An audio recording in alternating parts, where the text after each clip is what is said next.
अरबा चूड़ा गाय के दूध से की हेते बिल्कुल राइट क्वेश्चन जी ई कोन महीना चल रहल छै जून कैसे पहले मई कैसे पहले अप्रैल कैसे पहले मार्च मार्च के स्पेलिंग करी त MARCH पढ़लो लिखल बुझाय छै कानी बजा दे एते याददाश्त मजबूत है 18 19 मार्च के की छले होली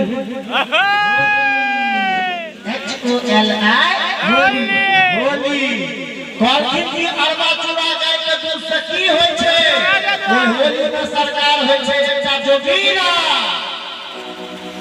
के अरबा चूड़ा गाय के दूध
पटपटे छे जो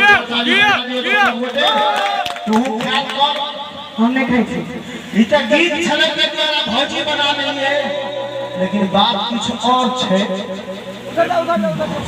की लड़का सोचे दुनिया से तोरा